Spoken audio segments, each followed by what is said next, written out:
কি খাচ্ছ? কি খাচ্ছ?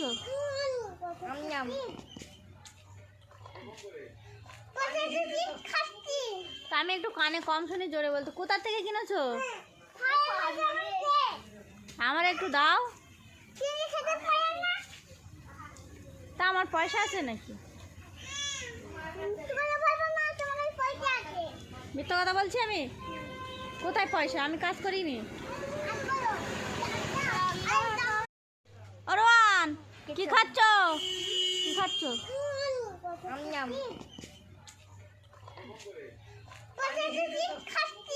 তা আমি একটু কানে কম শুনি, জোরে বলতো। কোথা থেকে কিনেছো? আমার একটু দাও। তা আমার পয়সা আছে নাকি? মিথ্যা কথা বলছি আমি? কোথায়